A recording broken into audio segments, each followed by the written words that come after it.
Қазіргі таңда полиция қызметкерінің нысанды формасын киіп, қоғамның тыныштығы мен қауіпсіздігін қамтамасыз ететін арулар қатары көбейіп келеді.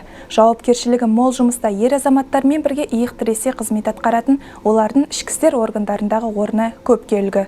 Армысыздар көрермен, эфирде сақшымен сырласу бағдарламасы. Бүгін бізде қонақта құқық қорғау саласында 17 жылдан астам уақыт бойына мінсіз қызмет атқарып жүрген Атырау қалалық полиция басқармасының кәмелетке толмағандардың істері жөніндегі қызмет бөлімшесінің бастығы, полиция майоры Эльвира Бекболатқызы Имангазиева сауалымызға жауап беру үшін арнайы келіп отырған жайы бар. Қош келдіңіз. Қош көрдік. Эльвира Бекболатқызы, сізге қояр алғашқы сұрағым, жалпы қызығы мен шыжығы қатар жүретін ішкі істер органдарына қызметке келуге сізге не түрткі болды?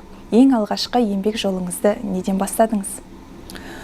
Мен енді өзім бала кезімнен заң алдында адамдардың құқығын қорғап, заңды алдында жұмыс, осы ішкі істер органдарында жұмыс жасағанды жақсы көріп армандайтын едім. Сол мақсатта іштегі арманымды орындап, сол арманымды іске асырып жұмыс жасағым келіп, осы ішкі істер органдарына орналасқан ойым бар.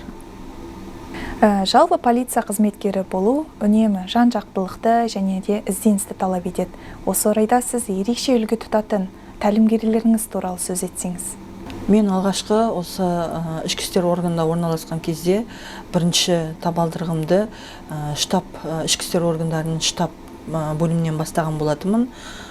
Сол кезде маған ең біріншіден тәлімгер болған, бірінші осындай жұмыс бағытын үйреткен, заңды тұрғыда ойымды қағазға түсіруді үйреткен сол бөлімнің бастығы Дмитрий Александрович Слинчак болатын. Осы кісі маған көптеген нәрселерді үйретті, көптеген қалай жұмыс бағытын білуді үйретті. Мен ол кісіге енді өте ризамын. Сол кісінің арқасында осы ішкі істер органына жұмыс жасауға түрткі болған, ары қарай жұмысымды алып кетуге жол ашқан осы кісі деп айтсам да болады. Жауабыңызға рахмет, Эльвира Бекболатқызы. Жалпы сіз құқық қорғау саласында 17 жылдық қызмет өтіліңіз бар, білікті қызметкерсіз. Осы орайда сіз ішкі істер органдарына жаңадан аяқ басқан жас қызметкерлерге қандай тәжірибеңізбен бөлісесіз? Енді мен жас қызметкерлерге айтар болсам, енді ең біріншіде айтатын ерінбей еңбек ету керек деп айтамын. Еңбек етсен енді ары қарай енді жұмысында сол бәрі еңбектен басталады. Еңбектенсен ары қарай сол еңбегінің жемісін жеуге, іске асыруға сен ойлаған жұмыстарын бәрін сол еңбектенсен ғана сен ары қарай жұмысын іске асады деп айтар едім. Жауабыңызға рахмет, Эльвира Бекболатқызы. Жалпы сіз бос уақытыңызда немен айналысқанды жақсы көресіз? Естуімше сіз бала кезіңізден спортқа үйір болып, талай жетістіктің шыңдарын бағындырғансыз. Осы орайда ерекше хоббиіңіз бен өмірлік ұстанымыңыз туралы айтып өтсеңіз. Иә, дұрыс айтасыз. Бала кезімнен спортпен шұғылданған жақсы көретінмін.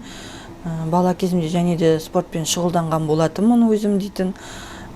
Бұл карате, ол кезде біздің кезімізде карате деген секция болатын, сол карате түрімен шұғылданып, енді ондай қатты жетістіктерге жеттім деп айта алмаймын, бірақ та алған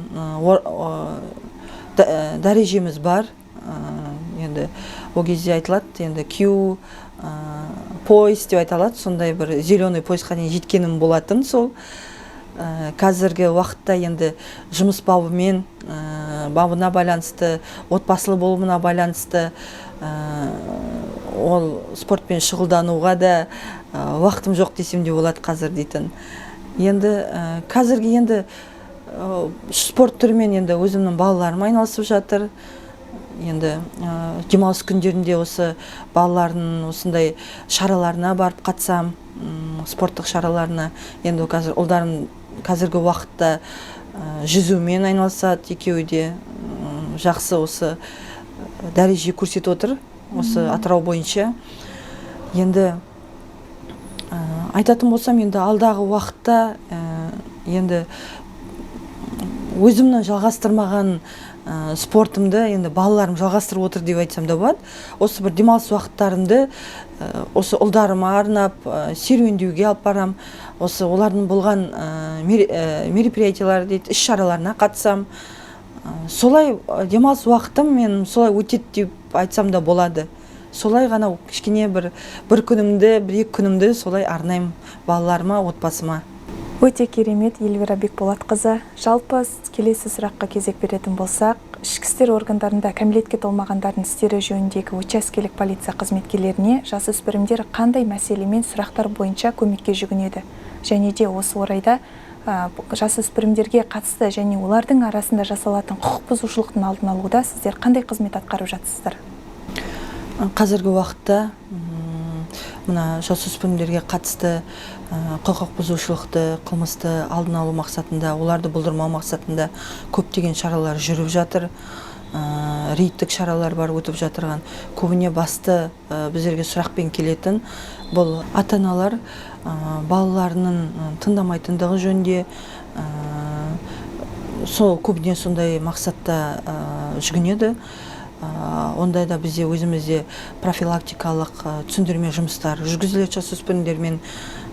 Ондай қандай себеппен ол ата-анасын тыңдамайтын жөніндегі анықталады бұл жерде. Және де бұл қоғам арасында қазіргі уақытта жасөспірімдерді қылмыс жасамауына, құқық бұзушылық жасамауына көптеген жұмыстар мектеп тарапынан, ата-аналар тарапынан жұмыстар жүргізіліп отыр. Ол ең басты мәселе, ол осы жерде жасөспірімдерді қылмысқа итермелейтін не себеп, соны анықтау біздің арамызда. Сосын итермелеуді анықтау және себебін білу. Өзінің әр жасалған құқық бұзушылықтың өзінің баптары бар. Әкімшілік құқық бұзушылықты кодексін сүйене отырып, ата-аналар біріншіден 18 жасқа толмаған жасөспірімдерге біріншіден ата-ана жауап береді. Ата-ана жауап бергеннен кейін ол ата-ананың өзінің басты міндеті балаларды оқыту, балаларды тәрбиелеу. Сондан кейін барып мектеп табалдырығы, одан соң енді полиция қызметкерлері деп ойлаймын. Полиция қызметкерлері енді өздерінің тараптарынан мектептерге көптеген дәрістер өткізіліп жатыр. Сол дәрістермен сондай қылмысты алдын алу мақсатында біздер жасөспірімдерге жеткіземіз толықтай. Эльвира Бекболатқызы, мардымды әрі торымды берген жауабыңыз үшін көп рахмет. Құрметті көрермен, бүгін бізге алтын уақытын арнап келе отырған ішкі істер органдар саласының үздік қызметкері полиция майоры Эльвира Бекболатқызы Иманғазиеваға ерекше алғысымызды білдіреміз. Осымен біздің бағдарламамыз өз мәресіне келіп жетті. Келесі эфирге дейін жүздескенше аман, сау болыңыздар. Сау болыңыздар.